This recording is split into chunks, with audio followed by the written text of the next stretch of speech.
Et on reprend la présentation. Petite présentation, oui, voilà. Alors, le cadre légal belge, je vais me limiter aux 3 lois de 2002. En 2002, on a établi 3 lois qu'on appelait le triptyque de loi bioéthique, la loi relative aux droits du patient, la loi relative aux soins palliatifs et la loi relative à l'euthanasie. Ces 3 lois ont été réfléchies en même temps pour ne pas être confondues. C'est-à-dire que l'euthanasie n'est pas un droit en Belgique. Le seul droit qui existe, c'est un droit à la demande. C'est bizarre que ça puisse paraître, c'est fondamental. Euthanasie et soins palliatifs ne se confondent pas. On peut bénéficier de soins palliatifs et ensuite demander une euthanasie. L'inverse devient très rapidement plus compliqué. Ces 3 lois, elles ont évolué au cours des 25 dernières années.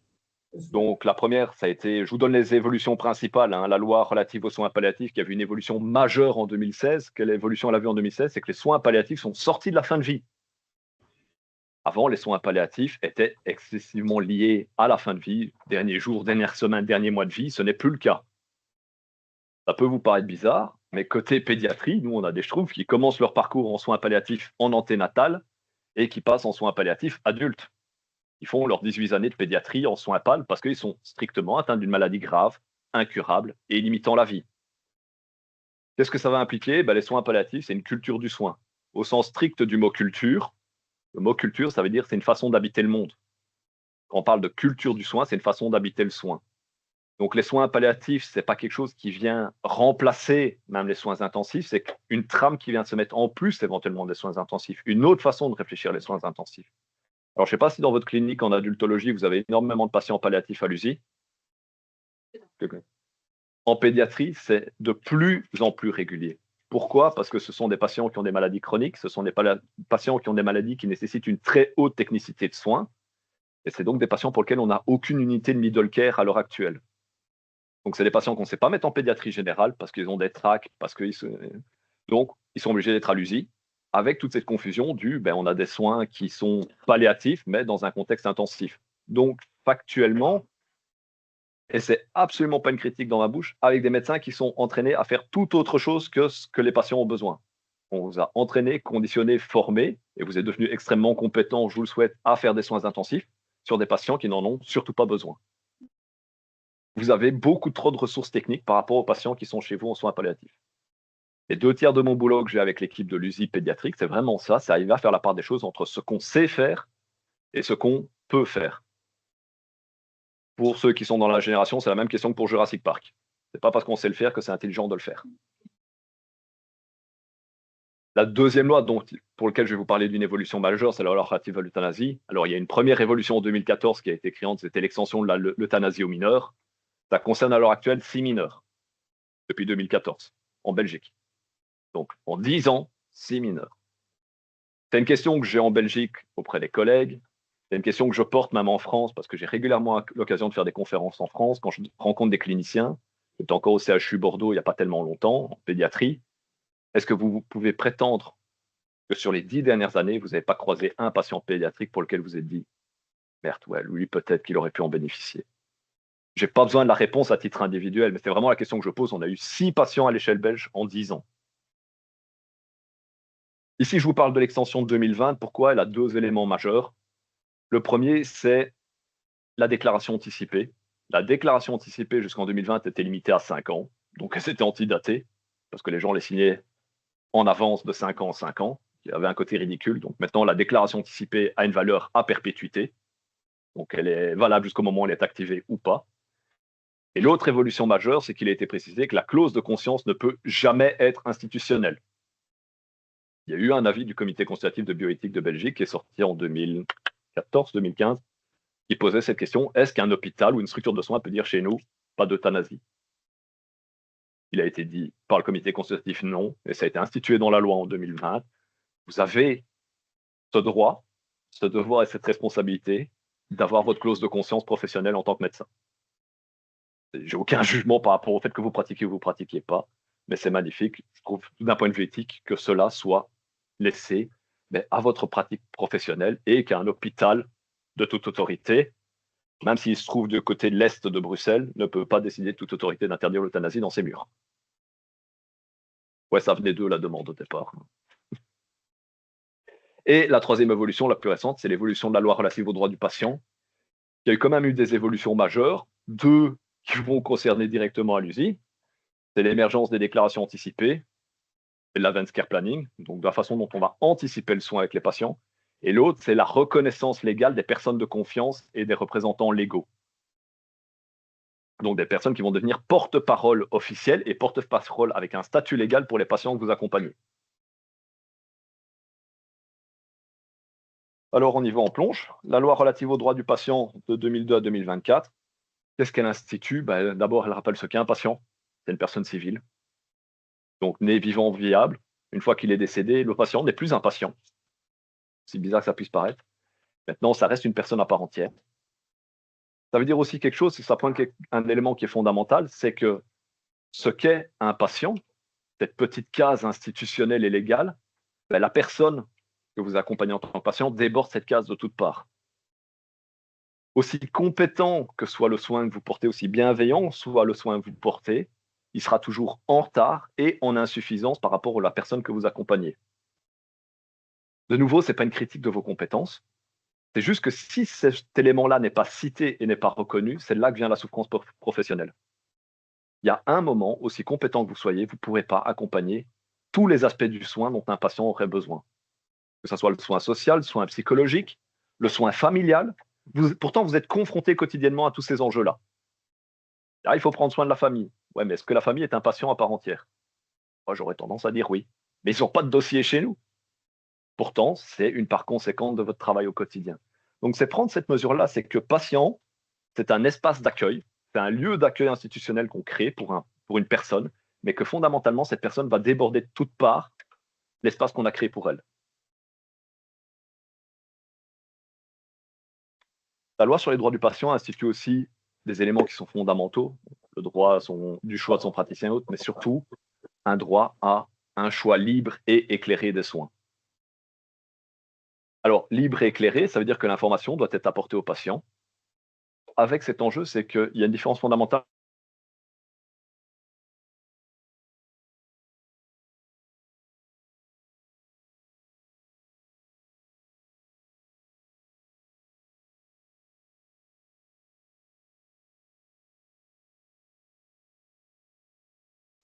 Nous n'entendons plus. Un patient peut ne pas entendre l'information que vous lui portez. Ça a été montré, ça a été démontré, c'est même suivi maintenant, ça commence à être suivi sur le plan neurologique, on le voit, suite à une annonce diagnostique, le patient n'entend pas l'information. Alors dans le contexte pédiatrique, par exemple, si on apporte un diagnostic aux parents, il a été démontré que l'information qui suit l'annonce diagnostique, le couperet qu'elle apporte, peut amener à ce que les parents n'entendent plus l'information. Mais presque sur le plan neurologique, ça ne fonctionne plus.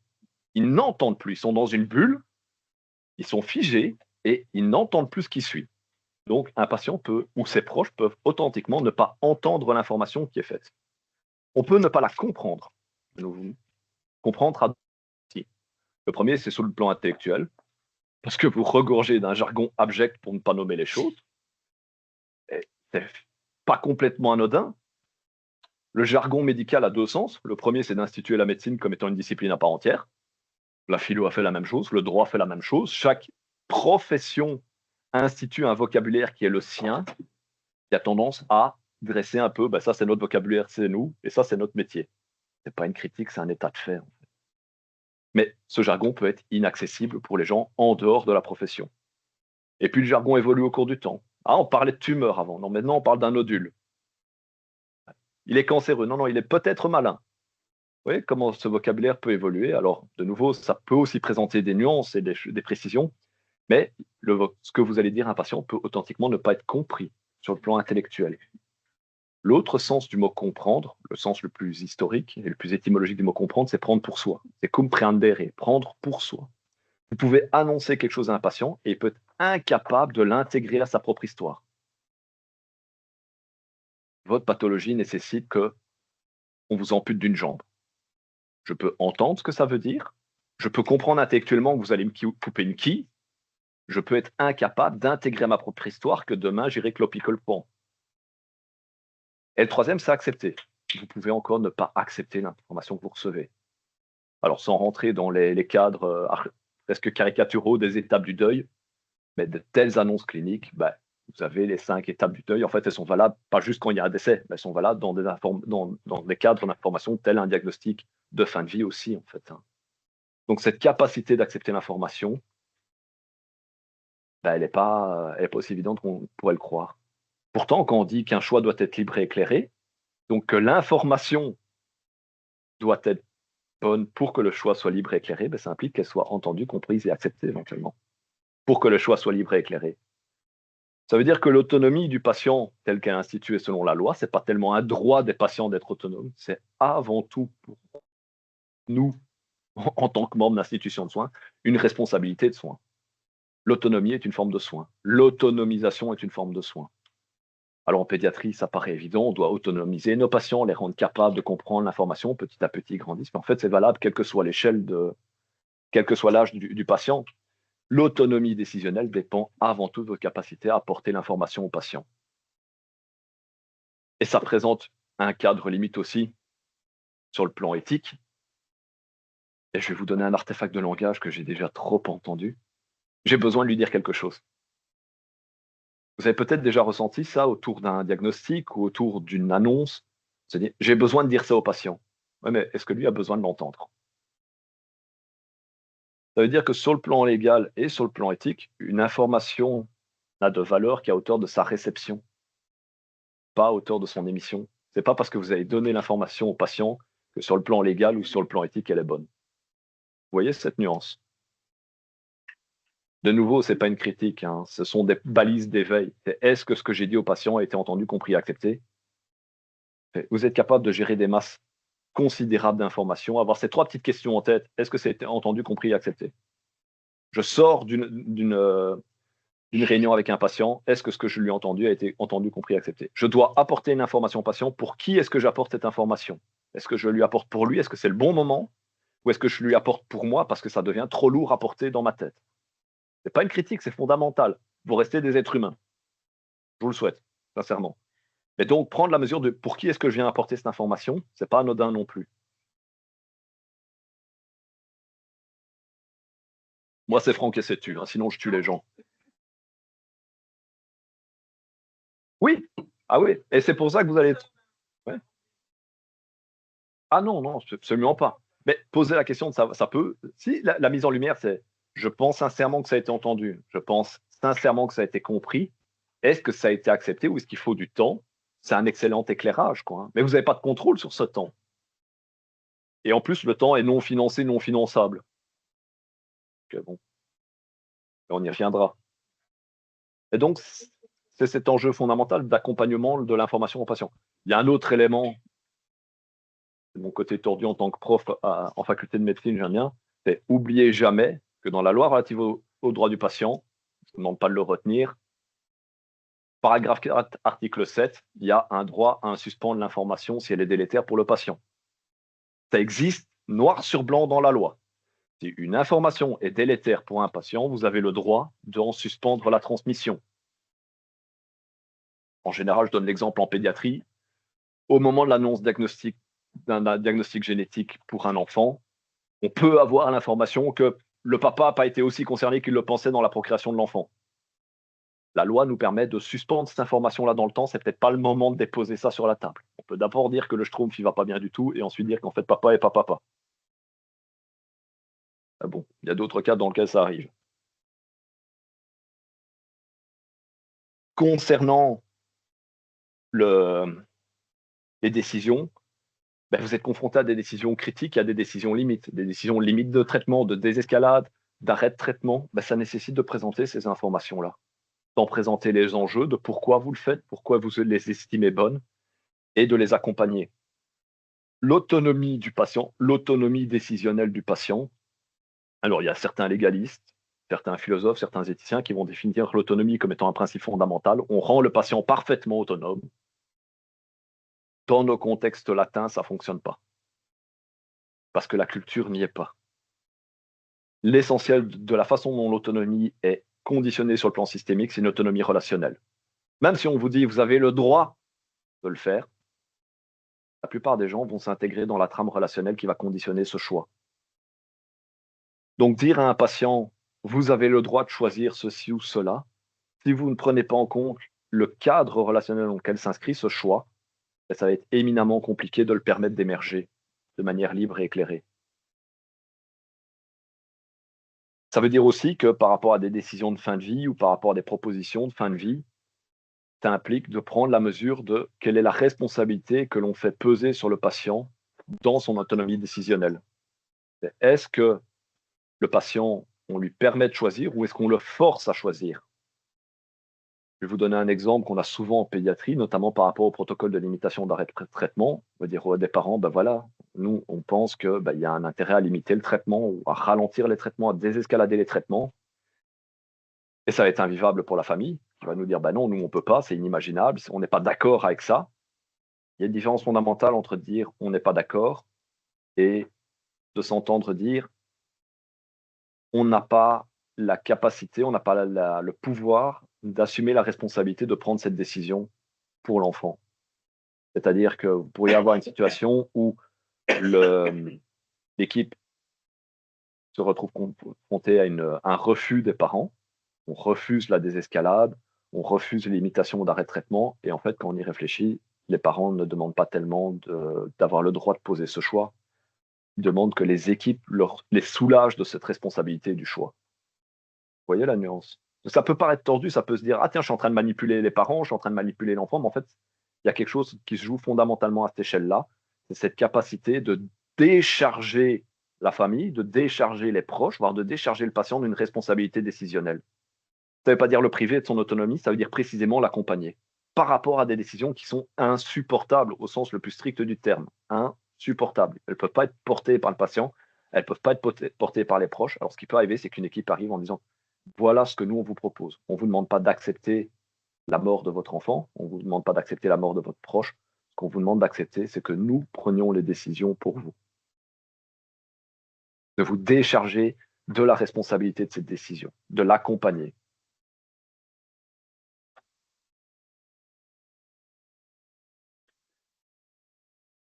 Dans la loi, vous avez donc ces différents cadres du patient capable, autonome, du patient incapable, avec les différents articles de loi qui vont accompagner cette incapacité de facto ou de jure, donc une incapacité qui soit légale, comme par exemple les mineurs, ou une incapacité de fait, comme des personnes qui seraient handicapées, des personnes avec des troubles neurologiques ou des personnes de grand âge. La loi va accompagner la façon dont ces personnes peuvent être accompagnées, dont les décisions autour de ces personnes peuvent être faites, et puis finalement, vous avez dans le cadre de la loi tout le cadre des décisions d'urgence, qui est probablement souvent votre quotidien aussi, c'est que comment s'organise la chaîne décisionnelle autour d'une situation d'urgence. Il n'y a pas de réponse magique dans la loi. Les lois belges se sont toujours, quasiment toujours articulées autour du principe démerdez-vous. Par contre, s'il vous plaît, lisez la loi. Elle fait 15 pages, ça prend pas longtemps, et il y a énormément de choses avec lesquelles vous allez pouvoir jongler. Je croise vraiment beaucoup trop de cliniciens au quotidien qui ont juste pas lu ces 3 lois. Et c'est dramatique. Elle va pas vous apporter toutes les réponses, la loi. Et je suis souvent en réunion éthique clinique, quand on en vient à invoquer la loi, en disant: «Ah oui, mais la loi dit que», c'est qu'on est déjà trop loin dans le problème, quoi. La loi, c'est un garde-fou. C'est des guidelines, mais finalement, elle ne fait qu'encadrer ce que vous faites déjà au quotidien, quoi. Donc vous n'allez pas trouver au sein de la loi une réponse stricte à ce que je fais en cas d'urgence. C'est la loi, elle a 2 cadres. Elle a sa lettre, donc ce qu'elle dit précisément, et son esprit, et c'est surtout là-dessus qu'on va falloir jouer, quoi. Deuxième loi, la loi relative à l'euthanasie. Alors je rappelle la définition belge de l'euthanasie.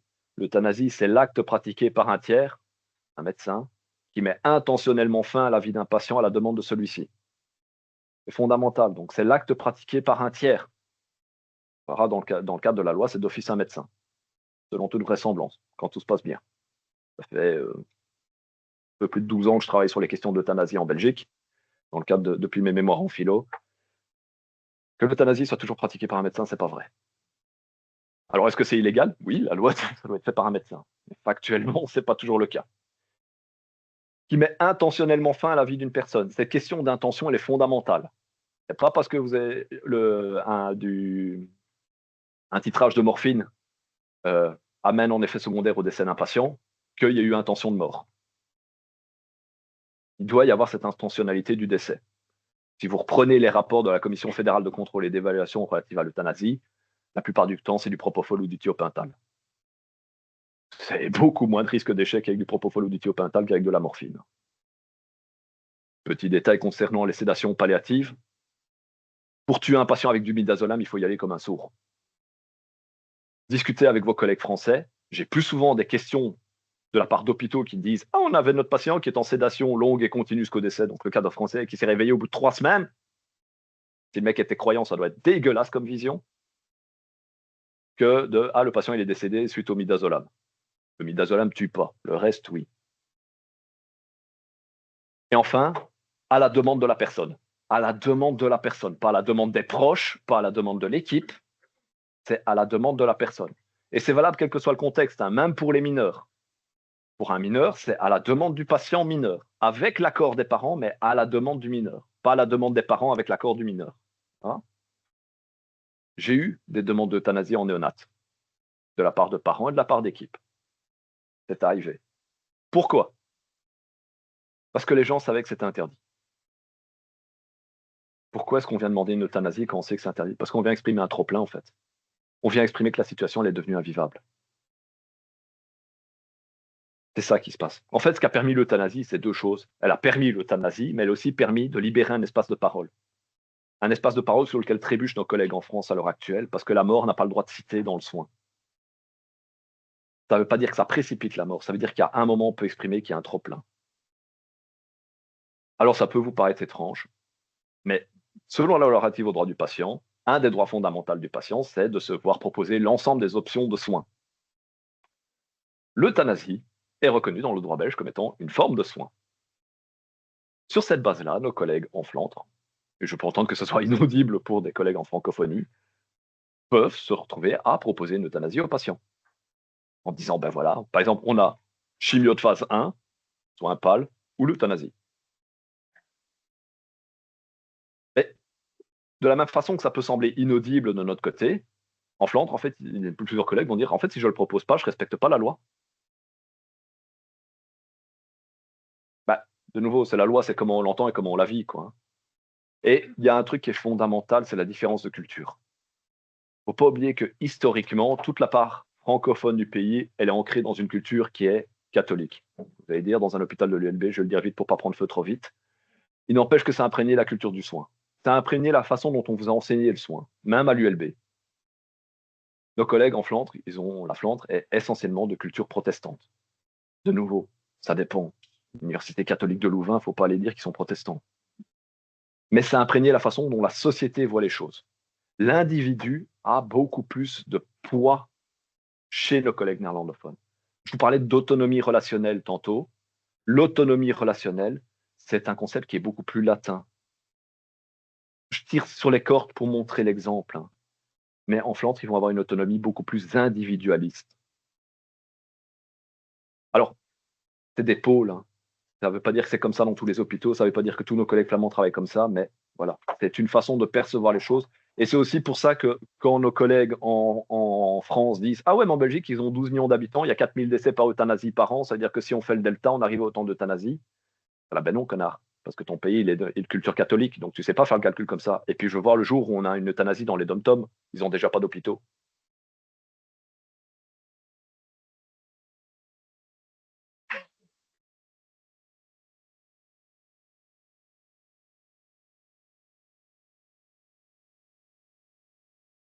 Il y a tout un cadre relatif à la pratique de l'euthanasie, j'espère que vous le connaissez. Relisez la loi aussi, ça fait pas de mal de temps en temps, il y a quand même un... Bien voir que l'euthanasie, ça fait bizarre, mais l'euthanasie n'est pas autorisée dans la loi belge. Elle est autorisée a posteriori, c'est-à-dire qu'a priori elle est interdite, mais elle est validée si vous avez respecté la procédure. Et ça à pas perdre de vue. L'euthanasie en Belgique n'est pas autorisée a priori. C'est pas un droit. Le seul droit qui existe, c'est le droit à la demander. Mais vous ne pouvez pas exiger une euthanasie. L'euthanasie, elle est validée qu'a posteriori. Alors c'est déjà dramatique pour l'euthanasie, mais il ne faut pas oublier qu'en Belgique, c'est le même cadre pour l'avortement. Hein. Je viens de déposer ça là. Là, en France, ils ont pris un peu d'avance. Il ira peut-être à les suivre intelligemment. Et donc, ça nécessite notamment à l'usine, mais c'est valable dans soins palliatifs aussi, de distinguer une euthanasie d'une limitation d'un arrêt de traitement. C'est pas parce qu'on a décidé de limiter ou arrêter les traitements qu'il y a un acte qui met intentionnellement fin à la vie d'un patient. Par exemple, j'arrête la traque d'un patient, on met du midazolam et tout pour l'apaiser. C'est pas une euthanasie. Il n'y a pas un acte qui vise intentionnellement à mettre fin à la vie du patient. Ouais, si vous mettez votre doigt dans la trachéotomie et que vous regardez s'il meurt, oui. J'ai dû expliquer ça à une intensiviste à l'UDERF il n'y a pas longtemps. Qui avait vérifié si elle pouvait déboucher la traque d'un patient et en lui retirant sa traque et en mettant son doigt, s'il reprenait la respiration. C'est combien 7 ans de médecine et combien 6 ans de soins intensifs? Ah vache. Ouais, ouais, selon la police ou selon les manifestants, non? J'étais effrayé. Ça implique aussi qu'est-ce qu'une déclaration anticipée? Il faut bien voir que la déclaration anticipée d'euthanasie, elle n'est valable que si le patient est inconscient. Ça sert à rien. Si un patient arrive chez vous en disant j'ai signé ma déclaration anticipée d'euthanasie, j'ai droit à une euthanasie, bah non, en fait, si vous me l'apportez, c'est que vous êtes conscient. Donc la déclaration anticipée n'est valable que si le patient est dans un état irréversible d'inconscience. OK? Pour l'instant, parce que le comité des consultatif de bioéthique de Belgique s'est commis à un avis très récent qui postule la question de tiens, est-ce qu'on n'étendrait pas la clause de conscience, la déclaration anticipée plutôt aux maladies neurodégénératives. Donc, est-ce qu'un patient pourrait dire, ben voilà, moi je suis en train de lâcher doucement la rampe parce que j'ai un Alzheimer précoce. Est-ce que je peux faire une demande pour qu'au moment où j'ai plus une bille qui se touche, je puisse bénéficier d'une euthanasie alors que je suis encore conscient? La loi risque d'évoluer, je vous souhaite bien du courage.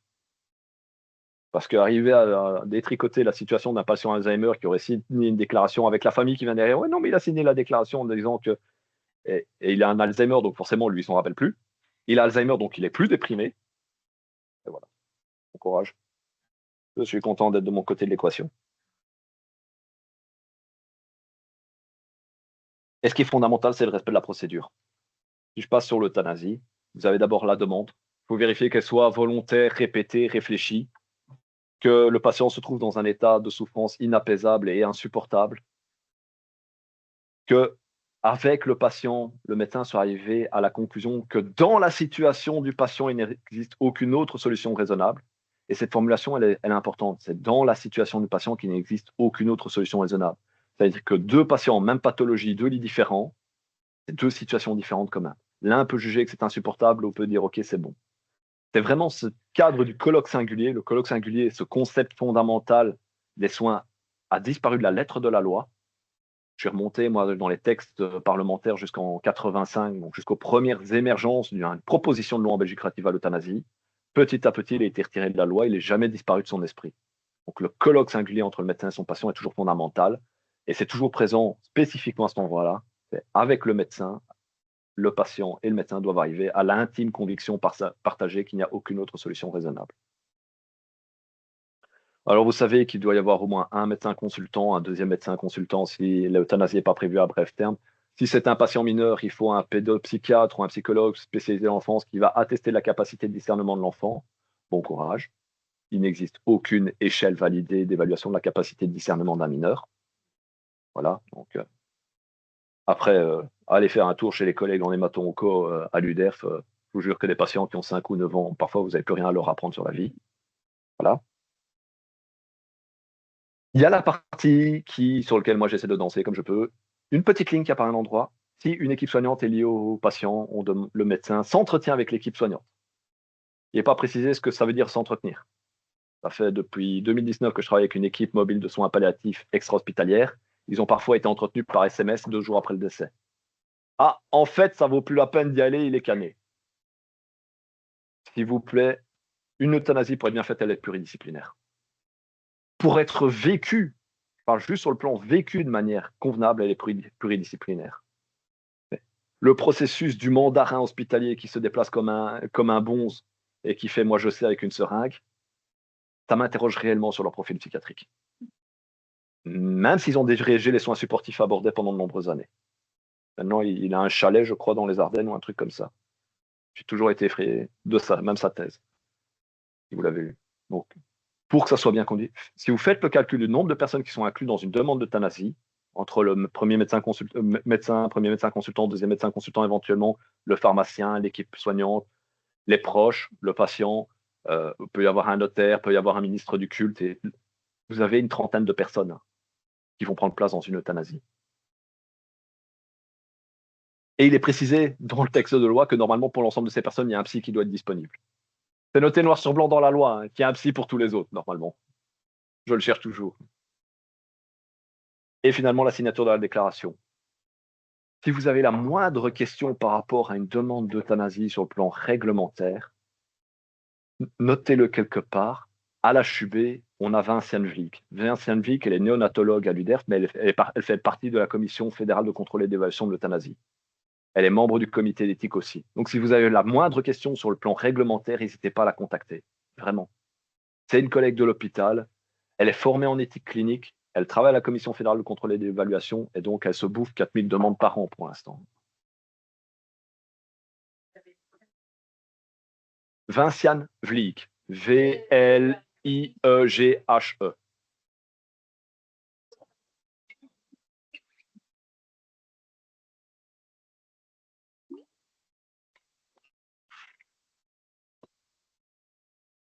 Alors, je vous ai dit pour la déclaration anticipée, donc jusqu'en 2020, elle était valable pour 5 ans, maintenant elle est valable à perpétuité. Le refus du médecin, nul médecin n'est tenu de pratiquer une euthanasie. C'est juste que dans les 7 jours, il est obligé d'informer le patient de pourquoi. Ça peut être une raison médicale, en estimant que le patient n'est pas arrivé, vous n'êtes pas arrivé à cette intime conviction partagée que c'est la seule solution possible. Ça peut être pour des raisons personnelles, elles vous appartiennent, vous n'êtes pas obligé de les défendre, mais dans les 7 jours, vous devez informer le patient que non. Et lui donner les informations liées aux associations qui sont susceptibles de l'accompagner, type ADMD. Il faut oublier que la loi a été largement écrite par Jacqueline Hermans et Wim Distelmans, qui sont tous les deux, ont été tous les deux présidents respectivement de l'ADMD et de l'AIF. Donc, bon. Là, ils sont tous les deux membres de la Commission fédérale de contrôle et d'évaluation de l'euthanasie. Si je merde mon euthanasie, est-ce que je vais finir devant un jury? Vous savez combien de demandes d'euthanasie ont été transmises devant la loi par la Commission fédérale de contrôle et d'évaluation depuis 2002? Une. Une seule a été transmise parce que le médecin a renvoyé les papiers sans les avoir complétés. Donc là, ils n'ont pas eu le choix. Alors, est-ce qu'il y a des situations d'euthanasie qui sont arrivées devant la loi? Oui, plusieurs. En Flandre. Il y a eu la situation de cette jeune dame il y a 2 ans maintenant, une jeune dame de 23 ans qui avait un syndrome post-traumatique suite aux attentats belges, qui n'arrivait pas à s'en sortir et qui a fait une demande d'euthanasie pour raison psychologique. Elle a beaucoup tourné d'hôpitaux en hôpitaux, elle a fini par être acceptée par un hôpital à Anvers. Il y a eu le procureur de la justice s'est auto-saisi de la question, savoir si ça avait été bien accompagné. Il y a eu une patiente pour laquelle c'est la famille qui s'est constituée partie civile suite à son euthanasie. Et la dernière pour laquelle il y a eu une question, cela c'est aussi un beau challenge, c'est un patient qui a fait une demande d'euthanasie pour des raisons médicales. Il avait un cancer en phase terminale, multimétastasé. Son épouse a fait une demande d'euthanasie en disant « Je serai dans un état de souffrance psychologique inapaisable, insupportable, si mon mari décède. » Et donc, à ce titre-là, j'estime avoir le droit de bénéficier d'une euthanasie. Oui, ça a été accepté. Ouais, ouais, c'est des vieux, ils coûtent cher au bout d'un moment. Chut. Alors, oui, je vous ai dit, les techniques d'euthanasie en Belgique, on est essentiellement sur du thiopental ou du propofol, parfois avec un anesthésiant avant, du midazolam ou autre. Pourquoi est-ce que je dis que normalement l'euthanasie elle est pratiquée par un médecin? Je ne sais pas combien d'entre vous en ont pratiqué, ça ne me regarde pas. J'ai assisté à des euthanasies en première loge. Ben, en fait, pour une infirmière, vous placez le cavalier, vous préparez les produits, vous mettez les seringues, vous injectez le midazolam. Ouais, vous n'avez pas injecté le produit létal en tant qu'infirmière. Il faut quand même énormément de recul pour dire que vous n'avez pas participé activement. Et si le patient ne décède pas avec le propofol, parce que ça peut arriver, évitez de pratiquer, comme nos collègues de Liège, l'euthanasie par oreiller, ça n'a pas été validé. Oui, il y a un patient qui a été terminé à l'oreiller à Liège. Ça a aussi été un peu transmis devant la loi, celle-là. Je vous la gardais pour la fin. C'est malheureusement pas une blague. Ce qui est atroce, c'est que je me dis, il y a un moment une équipe médicale, donc des gens qui ont a priori fait médecine, qui ont fait le soin, qui ont fait un serment des médecins, qui se sont dit, il ne meurt pas, je vais prendre l'oreiller et je suis. Voilà. Alors, petit détail dans les pratiques, la Commission fédérale de contrôle et d'évaluation est par contre validé une autre façon de pratiquer l'euthanasie, c'est par ingestion par voie orale de barbiturique. Ah, ça nécessite un peu de réflexion, celle-là, parce qu'elle est technique. Si un patient ingère par voie orale de barbiturique, est-ce que c'est l'acte pratiqué par un tiers?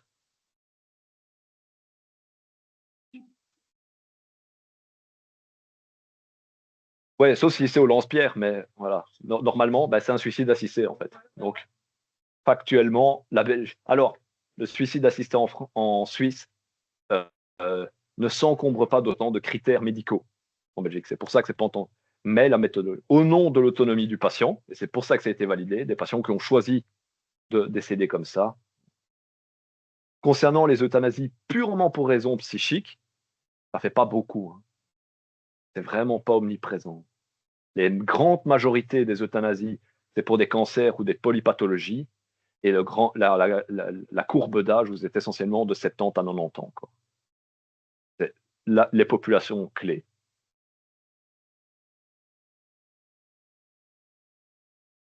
Alors, la loi relative aux soins palliatifs, bah, je vous en ai brièvement parlé. C'est surtout ça qui est à entendre, c'est que depuis que les soins palliatifs ont gagné cette extension, que les soins palliatifs ne sont plus uniquement liés à la fin de vie, ben, on en a de plus en plus en unité de soins intensifs, en fait.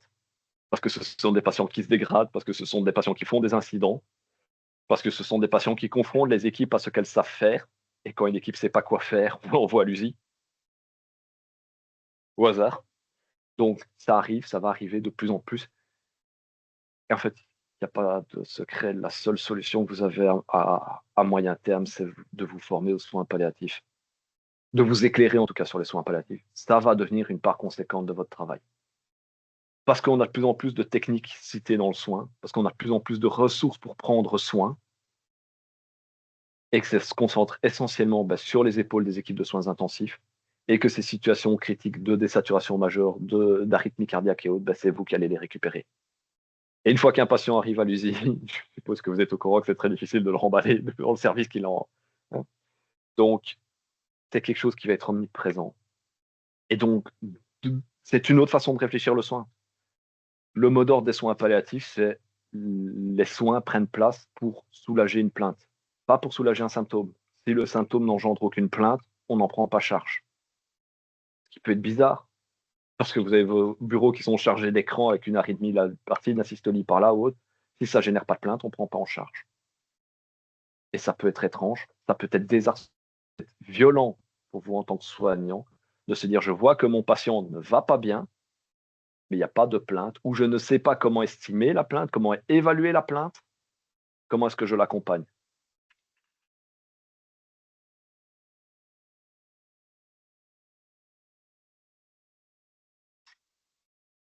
Ça nécessite de réfléchir régulièrement les objectifs de soins et de savoir que ces objectifs sont jamais gravés dans le marbre. Si à un moment en équipe, vous mettez autour de la table pour définir un protocole de limitation d'arrêt de traitement, qu'il est joint en DMI du patient, la meilleure chose que vous puissiez faire, c'est de temps en temps leur sortir et dire: «Est-ce qu'il est toujours valable?» Et c'est fondamentalement ça. On a la même chose avec les avis du comité d'éthique ou de la CCQE. Ces avis ne sont pas gravés dans le marbre. Ils n'ont qu'une seule vertu, c'est d'être réutilisés, réinterrogés de temps en temps, quoi. Mais le plus important face à un protocole de limitation d'arrêt de traitement par rapport à des processus de désescalade, c'est de s'assurer qu'il y a une cohérence dans l'équipe. Le drame, c'est quand, au détour des heures tardives, de l'heure du loup ou autre, on a un médecin qui est en détresse face à un patient qui est en DSAT et qui passe au-delà du protocole de limitation d'arrêt de traitement, qui passe au-delà du protocole de désaturation, de non-réanimation. Et on arrive le lendemain, on fait, mais en fait, toutes les conditions du décès telles qu'on l'avait stipulé en équipe étaient là, pourquoi est-ce que tu es passé outre? Alors, ça peut être parce qu'il y a une détresse au moment-là, ça peut être parce que ça ne rentre pas dans les valeurs du soignant. J'ai beaucoup moins de problèmes avec le fait qu'un médecin me fasse: j'ai merdé, j'ai stressé au moment où c'est arrivé et j'ai agi. Parce que ça veut dire que c'est limbique, en fait. C'est neurologiquement limbique. Quand je vous ai dit que vous étiez entraîné, conditionné à agir en intensiviste, si quelqu'un me dit: j'ai stressé, je l'ai réanimé, je sais que son cerveau fonctionnait pas, mais c'est très bien, ça veut dire que lui était fonctionnel.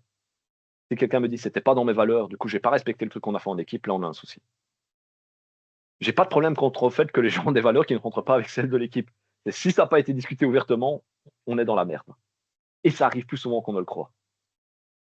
Donc, soyez honnêtes, en fait, les uns avec les autres, quoi.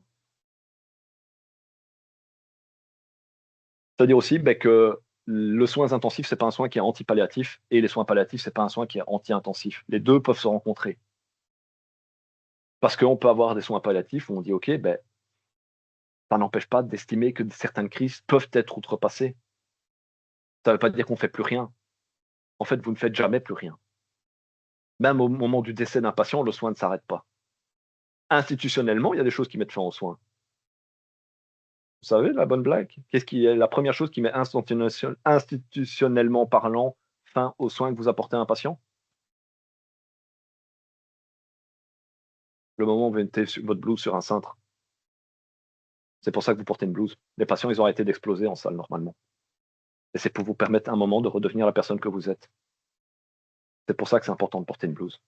Ça ne veut pas dire que le patient ne vous poursuit pas une fois que vous êtes rentré chez vous, hein. Mais c'est à ça que sert essentiellement la blouse. C'est parce que l'habit fait le moine, de un, c'est parce qu'on va vous reconnaître. Factuellement, l'habit fait le moine. Et de deux, c'est parce qu'à un moment, entre le professionnel et le personnel, c'est deux faces d'une même pièce. Déontologiquement, légalement, on va vous demander de les différencier, mais vous ne pourrez jamais les séparer. Ce qui, institutionnellement, ce que l'institution crée pour vous permettre à un moment de mettre fin à vos soins, c'est de vous retirer votre blouse en fin de journée et de manger du chocolat. La conclusion de ma défense de thèse à l'ULB, c'était: il n'y a aucun problème humain qui ne soit séparé de sa solution par autre chose qu'une quantité appropriée de chocolat. Je ne vais pas définir ce que c'est approprié, mais je suis persuadé qu'une euthanasie avec une quantité appropriée de chocolat, c'est possible aussi. Ceux qui ont vu Seven savent. Alors, une synthèse pour approcher tous ces enjeux-là. Il y a une question que j'utilise sur le plan éthique au quotidien et que je propose aux équipes. C'est une question qui, en fait, n'apporte aucune mauvaise réponse. Vraiment aucune. De qui et de quoi est-ce que nous prenons soin? De qui et de quoi prenons-nous soin? C'est une question qui n'apporte aucune mauvaise réponse. Parce que si à un moment la réponse c'est pas du patient, c'est pas grave. Ce qui est dramatique, c'est de ne pas se l'être posée. Il peut y arriver que des décisions ne soient pas avec le patient en leur centre. Et c'est pas pour ça qu'elles ne prennent pas bien soin du patient. Mais c'est parce qu'au détour de certaines choses, vu la complexité au sens le plus strict de complexe, certaines réalités de soins nécessitent que le patient ne soit pas toujours au centre de la question. On n'est pas dans un beau cercle avec le patient en son centre. On est dans une ellipse avec différents centres qui se gèrent. Et ça nécessite de se poser cette question-là. De qui et de quoi prenons-nous soin? La tragédie de cette question-là, c'est si la réponse n'est pas et un peu de moi aussi. Si votre réponse n'est pas et un peu de moi aussi,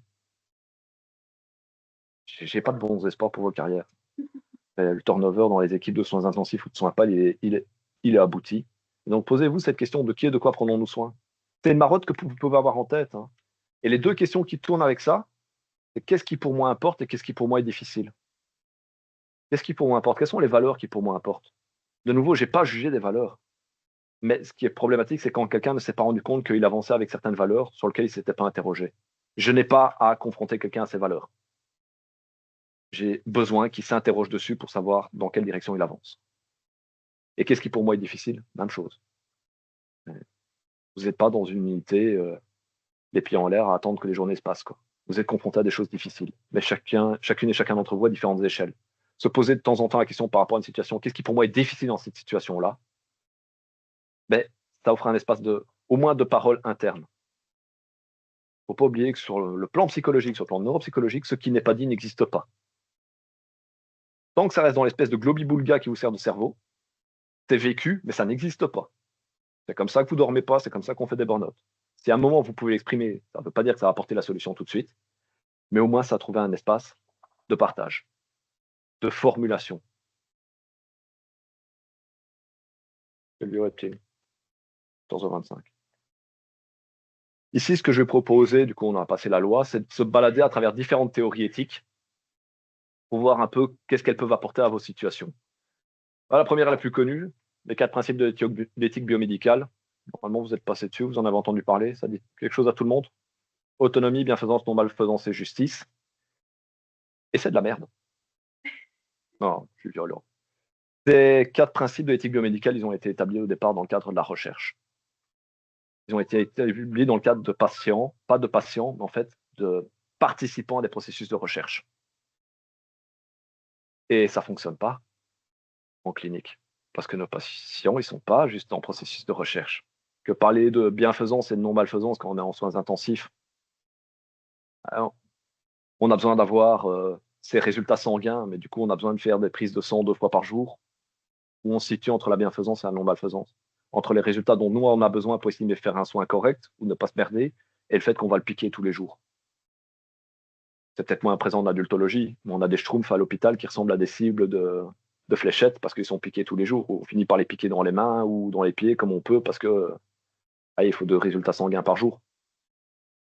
Donc en fait, moi, l'approche que je vous propose, c'est de trianguler patient, proche et équipe.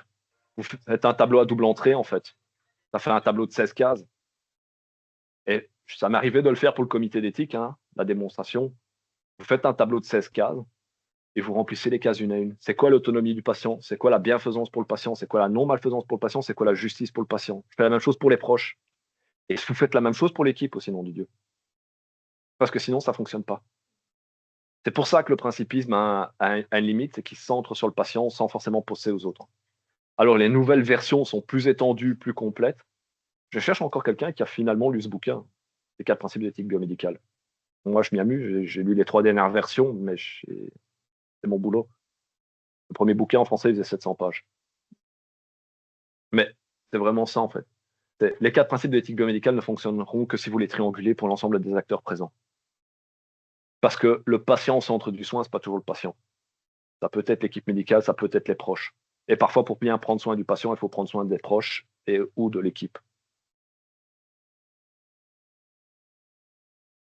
Il y a aussi, c'est que les 4 principes, ils ne peuvent pas être réfléchis indépendamment les uns des autres. C'est un diagramme de Venn. C'est-à-dire que vous ne pouvez pas réfléchir à l'autonomie sans réfléchir aux 3 autres. Vous ne pouvez pas réfléchir à la bienfaisance sans penser aux 3 autres. Et vraiment, le tout fonctionne en un bloc. Alors, selon l'un des 2 auteurs, il va dire l'autonomie, c'est le premier parmi les siens. C'est souvent la voie d'entrée, la première question qu'on pose. Il n'empêche que le premier parmi les siens, ça veut dire qu'il y a les siens quand même, quoi.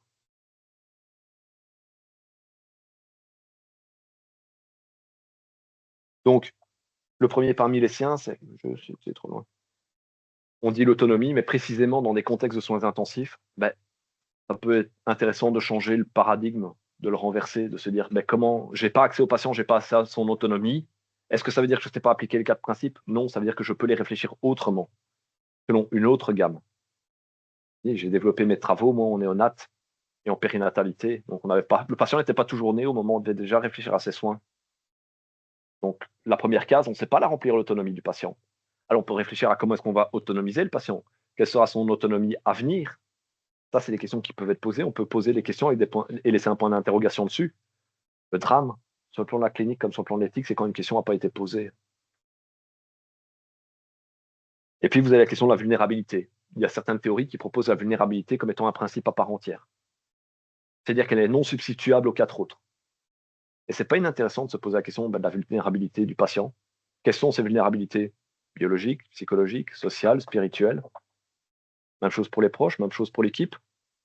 De poser sincèrement cette question de la vulnérabilité pour chacune des personnes concernées. Une autre approche, ça peut être l'éthique et la médecine narrative. Alors la médecine narrative, c'est une discipline, une compétence professionnelle, un master de spécialisation en médecine même qui a été développé à l'université de Columbia. C'est pas non plus l'université du Pouquitus, hein. C'est des gens qui, au détour des années 2000, se sont dit, en fait, on n'a plus les ressources pour comprendre les situations de soins qu'on décrit. En tant que médecin, on a un dossier médical, on a des case reports, mais cette compétence d'interroger le langage, de comprendre ce que le langage dit, on ne le développe plus. Et donc, elles ont invité les gens des facultés de lettres pour dire, voilà, on a nos case reports, on a nos dossiers de soins, expliquez-nous ce qu'ils racontent. Et c'est fondamentalement vers ça que dirige l'éthique narrative et la médecine narrative. C'est une nouvelle façon d'interroger le soin, de se rendre à l'écoute du soin, des histoires du soin et des histoires des personnes qui rassemblent. Une des plus grandes citations de ce cadre théorique, c'est une citation qui nous vient d'un philosophe américain qui s'appelle Alasdair MacIntyre, qui disait « Je peux seulement répondre à la question que dois-je faire? Je peux seulement répondre à la question que dois-je faire? Et je sais d'abord répondre à la question dans quelles histoires je me trouve partie prenante. » Je peux seulement répondre à la question que dois-je faire si je peux d'abord répondre à la question dans quelles histoires je me trouve partie prenante. Et en fait, c'est fondamental. C'est au moment d'une décision de soin, sur quelles histoires vont impacter cette décision. La mienne, celle du patient, celle de mon équipe, celle des proches. Dans quelles histoires va rayonner cette décision médicale. C'est un autre élément fondamental de cette théorie, c'est de rappeler ce fait simple, pourtant qu'on oublie. On ne raconte jamais que notre propre histoire. De nouveau, aussi compétent, aussi bienveillant que vous soyez, aussi pluridisciplinaire que vous soyez, au moment d'un tour d'équipe, au moment de la description d'un patient, en fait, vous ne racontez jamais que votre propre histoire du patient. Ce n'est pas une critique, c'est juste un état de fait. Et vous le racontez à quelqu'un, vous demandez à la personne de le raconter, bah, il va y avoir des différences. C'est pas parce qu'elle a mal compris, c'est parce qu'elle raconte sa propre histoire. L'histoire, c'est pas quelque chose qui vient s'imprimer sur une page vierge, blanche et plane. Vous avez vos aspérités, vous avez vos volumes, vous avez votre réalité. Et donc, la façon dont une histoire va être entendue au sein d'une équipe va trouver des échos différents. Et c'est fondamental, en fait. C'est que même si on va dire, ah ouais, mais on a tous la même formation médicale ou à peu près, on a tous la même compréhension de la pathologie du patient, bah non, en fait. Actuellement, non. Et c'est valable déjà pour une pathologie. On va dire, ah, c'est une arythmie. Ouais, mais est-ce qu'elle est petite? Est-ce qu'elle est grande? Ouais, mais en fonction de l'âge du patient, c'est pas la même chose. Donc, même quelque chose comme ça va avoir des compréhensions qui sont différentes. Et c'est pas grave. Mais en fait, vous allez trébucher sur vous-même si vous l'entendez pas. La définition de l'éthique, dans l'un des philosophes qui a défini l'éthique narrative, qui était Paul Ricoeur, disait l'éthique, c'est l'estime de soi, il disait même l'estime de moi. L'éthique, c'est l'estime de moi, avec et pour autrui dans des institutions justes. Donc, pour agir éthiquement, je dois avoir un peu d'estime de moi, avec et pour les autres dans une institution juste. Une institution, c'est cadre large. Hein. Une équipe, c'est une institution. Un colloque singulier avec un patient, c'est une institution. C'est tout cadre sociétal, une institution. Ça va? Donc, je peux seulement répondre à la question que dois-je faire? Je sais d'abord répondre à la question dans quelles histoires je me trouve partie prenante. Et je ne pourrai agir éthiquement que si j'ai un peu d'estime de moi, avec et pour les autres, dans une institution que je veux juste. Alors ensuite, on a la responsabilité. Je peux vous proposer deux fenêtres sur la responsabilité. La première, c'est la responsabilité en tant que principe. C'est la responsabilité forte, c'est celle qu'on va raccrocher à la loi. J'ai un devoir de responsabilité. J'ai une responsabilité légale, une responsabilité déontologique d'agir. Ça, pas perdre de vue. C'est cette responsabilité qui s'impose de toute puissance sur moi et qui va imposer un cadre normatif, qui va imposer des règles, qui va imposer des lois, qui va imposer éventuellement des procédures. C'est une première façon de voir la responsabilité. Et c'est bien, elle est là, elle existe. Et il y a plein de thèses qui ont été écrites dessus. Mais une responsabilité qui est nettement plus compliquée à prendre en compte, c'est la responsabilité métaphysique. Alors, je sais que c'est un vilain mot en médecine, mais je ne vais pas vous parler de Dieu ni rien, c'est la responsabilité telle que vous la vivez. Emmanuel Levinas, c'est un philosophe qui a été soldat, qui a écrit son premier bouquin personnel dans un stalag, dans un camp de concentration pour prisonniers militaires, et qui parle de la responsabilité comme une plaie d'écorché hémophile. C'est-à-dire qu'en fait, vous êtes exposé les tripes à l'air à la vulnérabilité de votre patient. C'est le premier à avoir parlé de la vulnérabilité des gens face à la souffrance des autres. Alors Lévinas, il ne faisait pas de soins, il ne faisait pas d'éthique du soin et autres, mais il y a tout un tas de soignants qui ont dit, OK, on sait que c'est de la métaphysique, on sait que ce n'est pas applicable dans un contexte, ce n'est pas des règles à mettre en place sur le soin. Par contre, son vocabulaire, c'est le nôtre. Ce qu'il décrit, c'est ce que nous vivons. C'est pour ça que l'éthique de responsabilité chez Lévinas est intéressante. Elle ne va pas vous dire ce que vous devez faire, elle va vous éclairer sur la façon dont vous le vivez. Sur ce sentiment de responsabilité qui est insupportable, comme je disais tantôt, qui est infini. Infini en qualité, infini en nombre. Le soin ne finit jamais. Institutionnellement, on lui met des cadres. Il y a un moment où le patient quitte le service, c'est plus votre patient. Mais pourtant, les soins du patient ne sont pas finis. Et au sens de l'éthique, on a toujours cette responsabilité envers le patient. Le patient est décédé, sur le plan de l'éthique, sur le plan de la morale, c'est pas pour ça qu'on n'est plus responsable de lui, de sa mémoire, de sa dépouille et des restes. Et en fait, c'est à ça que sert l'éthique de responsabilité chez Lévinas, c'est de nous éclairer par rapport à ça. Nous éclairer par rapport au fait que le visage de l'autre, chez Lévinas, alors le visage, c'est pas le visage fait de chair et de sang, c'est cette façon dont l'autre me regarde. Je le redis, c'est cette façon dont l'autre me regarde. Vous savez, cette expression, ça ne te regarde pas. C'est vraiment ça. La façon dont l'autre vous regarde.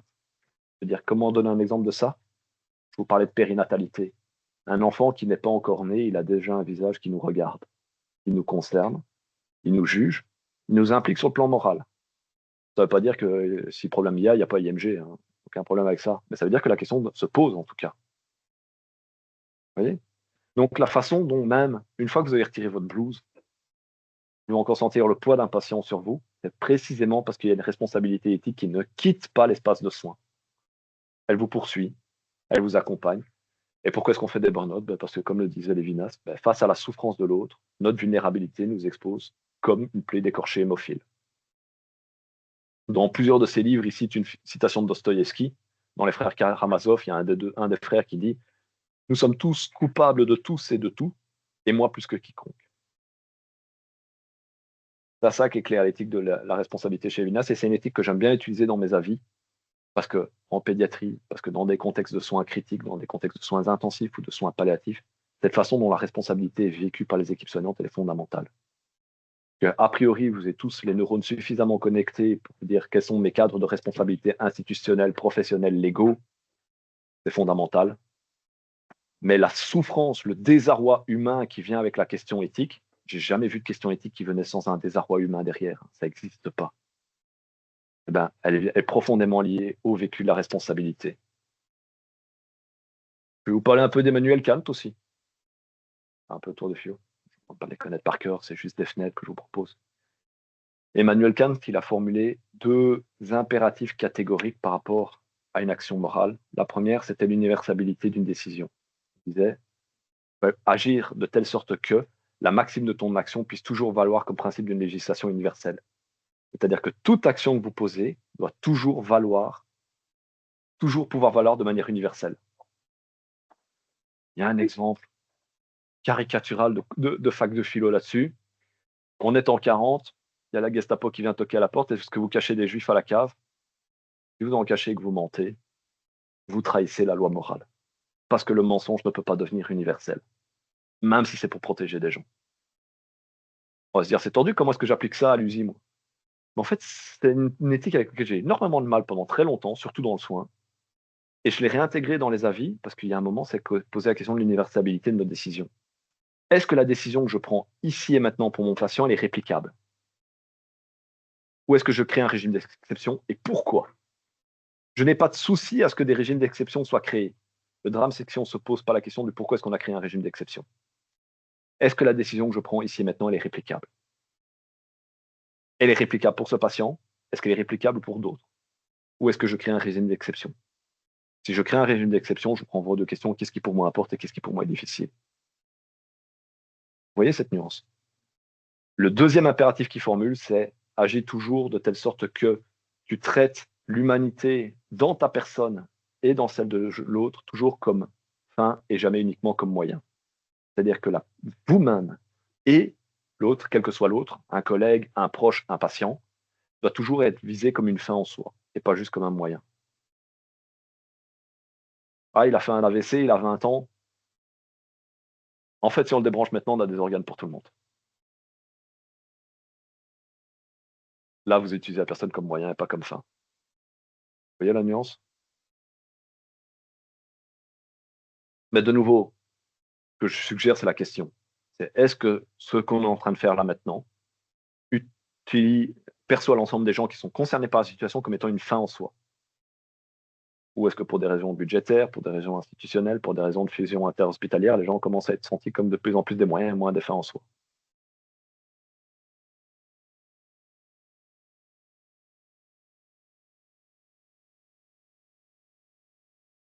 Il y a des gens qui ont répondu à Kant à l'époque en disant t'es con mec, et qui ont produit ce qu'on appelle l'utilitarisme.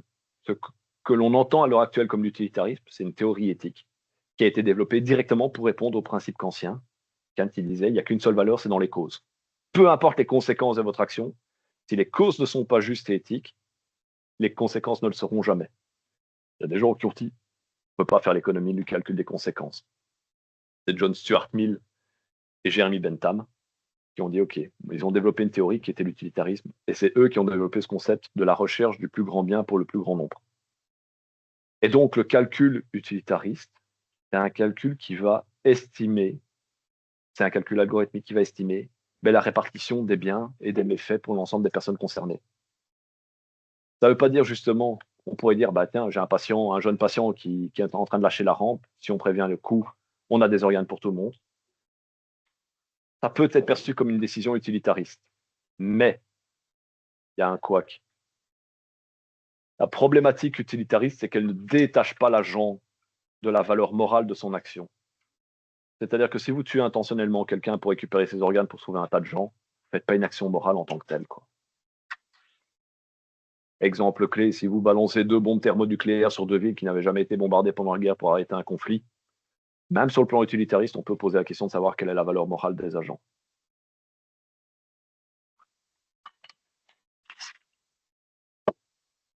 C'est factuellement pour ça qu'Hiroshima et Nagasaki ont été bombardées, c'est parce qu'elles n'avaient jamais été bombardées avant. Du coup, on a pu voir quels étaient les effets d'une bombe thermonucléaire sur la population. L'idée de ces différentes théories, surtout ici, vous avez 2 théories qui se répondent. Je vous ai dit, le drame, c'est quand on n'a qu'un marteau, tout ressemble à un clou. C'est de les faire dialoguer. De voir d'un côté, est-ce que mes décisions sont réplicables? Est-ce qu'elles sont universalisables? Est-ce qu'elles prennent bien en compte l'humanité de l'ensemble des gens dans la situation? Ok, ça c'est valable. De l'autre côté, je vous ai dit, est-ce que j'ai vraiment pensé au bonheur du plus grand nombre dans l'action? Je pose. Est-ce que la norme morale qui porte mon action, elle est juste? C'est à la rencontre des deux que vous ferez quelque chose d'éthique. Et là, on fait du dogmatisme, en fait. C'est un dialogue, un diagnostic éthique, au sens strict.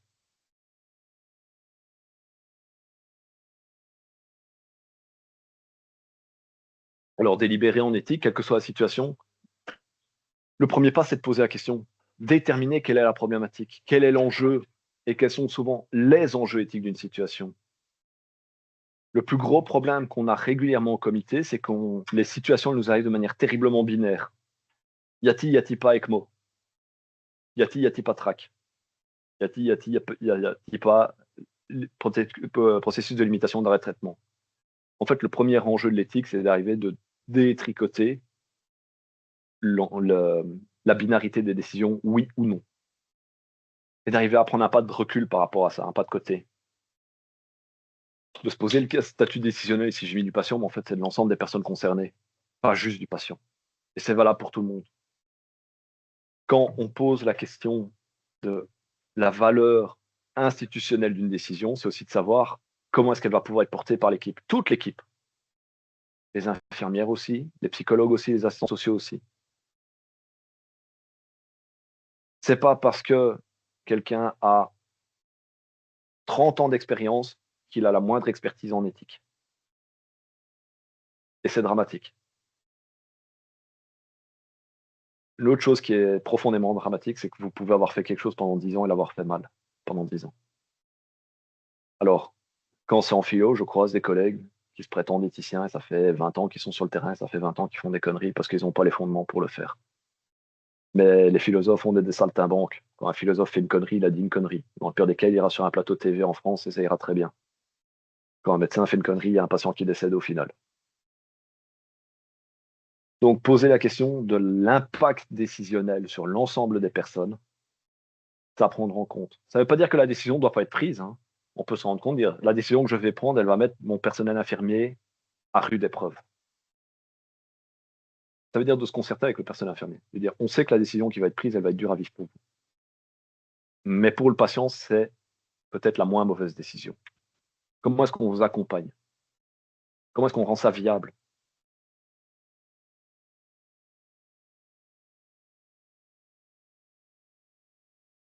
Ben, vous avez toutes les notions dont je vous ai déjà parlé, la question de valeur, de récit, des volontés connues, des ressources disponibles, des options concrètes qui sont disponibles, même celles qui peuvent être le plus farfelues, ou qui peuvent paraître être inaudibles ou inacceptables. Elles doivent avoir un espace de cité. C'est pas juste pour forcer la fenêtre d'Overton, c'est aussi, si quelqu'un l'exprime, c'est qu'elle existe. Et ça permet parfois d'exprimer quelque chose qui est de l'ordre de l'invivable. J'ai eu une décision à l'UDERF il y a quelques mois. On était dans un cadre d'un trouble du comportement alimentaire majeur, un BMI à 11, ce que ça fait. Neurologiquement, il n'y avait plus rien au compte. On avait fermé le guichet, il n'y avait plus rien, il n'y avait plus un boulon qui tournait. Mais il y avait une décision à prendre. Il y a une médecin qui m'a posé la question de savoir si un décours palliatif était envisageable dans le cadre d'un TCA. Pour le restant de l'équipe, ça paraissait inaudible. Et pas tellement inaudible, en fait, ça a été imprononçable. Tout le monde était conscient qu'on risquait de ne pas sauver cette patiente, qu'un décours palliatif était possible. Dites-vous bien qu'en équipe, on n'est jamais tout seul. Je suis à l'UDER depuis 2016. Je traîne là de plus en plus à Erasmus aussi, à Bordeaux. J'ai jamais croisé une situation éthique où quelqu'un était complètement isolé, quoi. C'est pour ça que, et c'est des choses pour lesquelles on est en discussion, à l'UDEF, quand il y a une situation éthique qui arrive sur la table, je lance un processus de consultation éthique. C'est des entretiens, des consultes individuels sur base volontaire. Je reçois les gens pendant 20 minutes, une demi-heure, une heure, pour recevoir leur point de vue de la situation. Le tout est rassemblé dans une synthèse anonymisée. Je ne dis pas un tel a dit ci, un tel a dit ça. Voici les perspectives de l'équipe. En fait, c'est jamais tout seul. Mais ça permet de donner les différents points de vue sur une situation et d'exprimer que cela est vécu.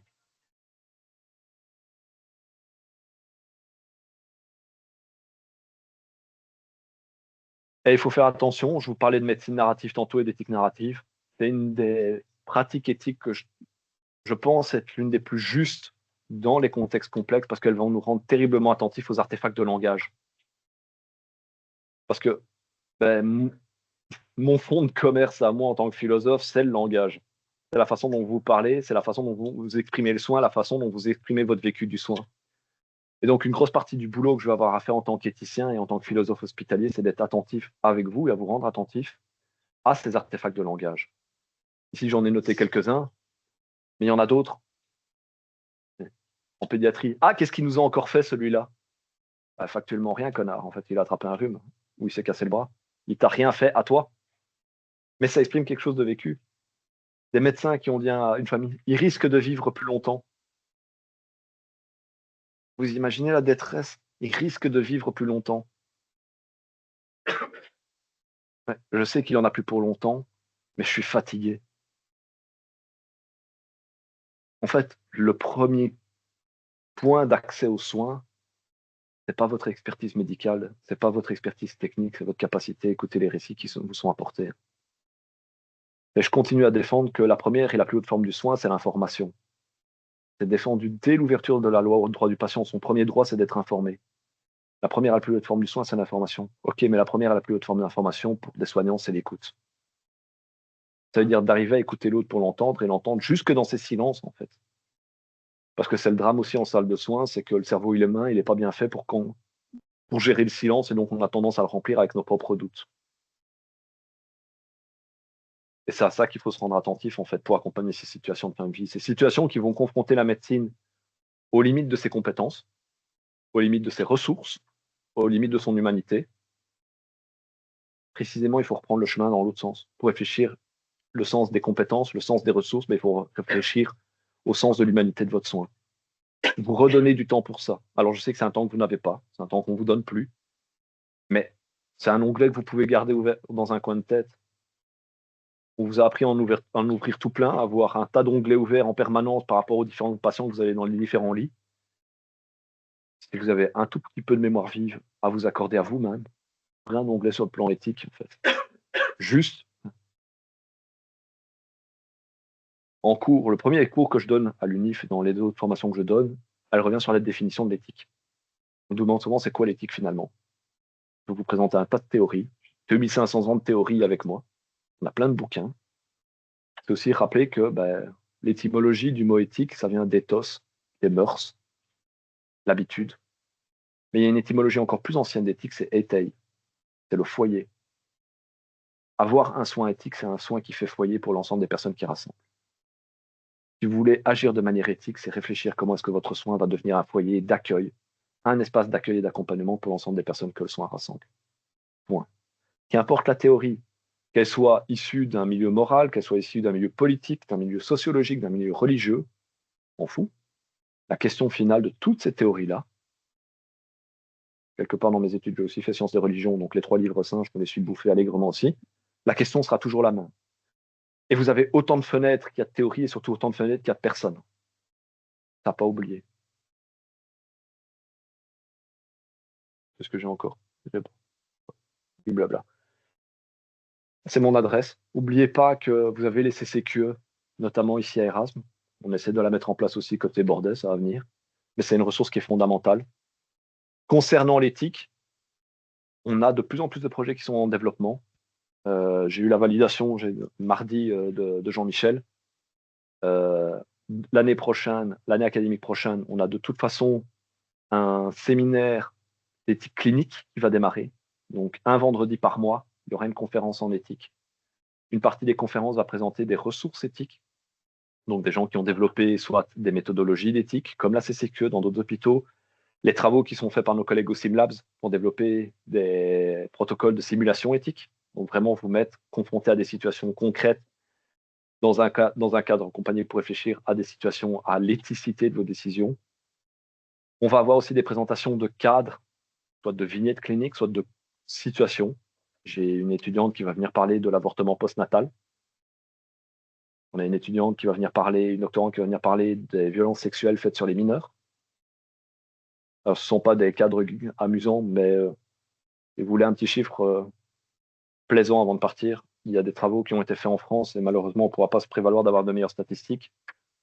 Sur la question de l'inceste, on estime que ça représente 3 à 4 enfants par classe. Si. 3 à 4 enfants par classe sur le territoire français. Et les chiffres ne datent pas d'il y a 30 ans, c'est des chiffres qui datent d'il y a 3 ans. Voilà.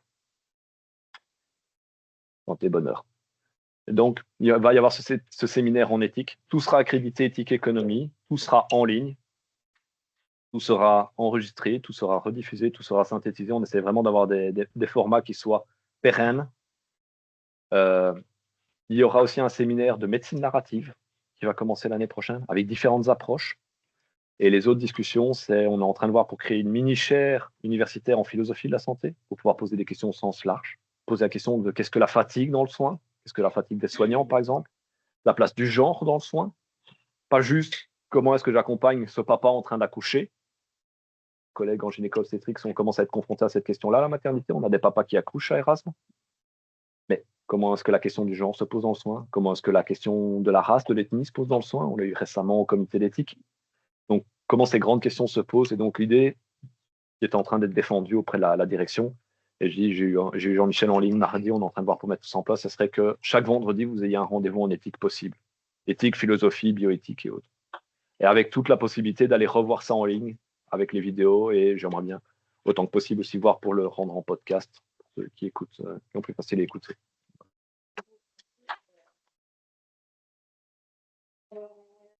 C'est d'artisan pour à des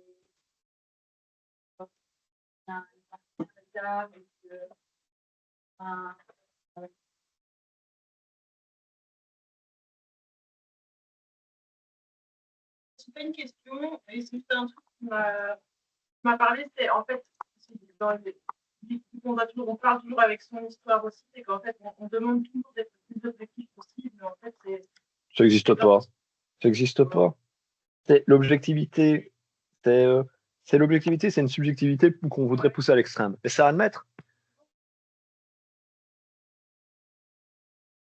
Oui, mais il y a une différence entre être objectif et être le plus objectif possible. Si on met une kyrielle d'adjectifs devant, c'est qu'il y a une raison. On demande d'être le plus objectif possible, c'est-à-dire que le diagnostic soit objectif, qu'il soit valable pour tout le monde, qu'il soit un objet de raison. Et souvent en médecine et dans le soin, il y a 3 façons d'envisager la parole. Il y a la parole exacte, la parole vraie, la parole juste. La parole exacte, c'est celle qu'on voudrait factuellement exacte. Un diagnostic, une arythmie et autres. Scientifiquement exact. Evidence-based éventuellement. Objectif. Maintenant, on sait que la médecine est un des lieux démonstratifs de ça. Ce qui a été exact un jour ne l'est plus toujours. La façon dont on détermine le diabète a évolué au cours du temps. C'est pour ça que les prescriptions d'insuline ont explosé aux États-Unis, parce qu'il y a eu un décalage dans l'évaluation de quand le diabète commence. Donc, jusque dans les années 80, on estimait que les nouveau-nés ne ressentaient pas la douleur, donc les opérations sans anesthésie étaient reçues pour exact. C'est pas une blague. Et donc, l'exact peut évoluer au cours du temps, mais on veut que dans une situation clé, l'exact soit scientifiquement exact, objectivement exact. Le vrai, c'est ce qui est vrai pour les personnes qui l'expriment. Qu'est-ce qui est vrai pour toi? Ah ouais, Ce qui est exact, c'est que votre cœur au repos, il est à 46. C'est bas. Ouais, mais ce qui est vrai pour moi, c'est que ça me pose pas de problème, en fait, j'ai toujours ça. Ce qui est exact, c'est que votre tension, elle est à 30. C'est un peu élevé. Ouais, je suis en train d'accoucher. Voilà. Donc, c'est élevé. Et enfin, la parole juste, bah, c'est celle qui va évaluer les relations entre toutes les personnes. Les questions que je vous ai posées tantôt, de qui et de quoi prenons-nous soin, qu'est-ce qui pour toi est vrai, qu'est-ce qui pour toi est difficile, qu'est-ce qui pour toi importe, ce sont des questions que je veux juste. Juste parce que leur boulot, c'est d'oublier personne, en fait. Donc, votre parole va toujours se trouver quelque part dans cet axe-là, entre l'exact, le vrai, le juste. Mais ça a déterminé à chaque moment et les récits tissent les 3. Merci beaucoup. Je pense que ça ne fait pas que faire ces séminaires répétés avec France. Je vois beaucoup de monde a pu assister. Peut-être que la prochaine fois, on vous posera une question précise sur. On a du mal à être d'accord dans l'équipe. D'accord entre médecins, d'accord entre les infirmiers, d'accord entre infirmiers, avec les kinés. Et je pense que ça serait bien qu'un jour, on prenne une situation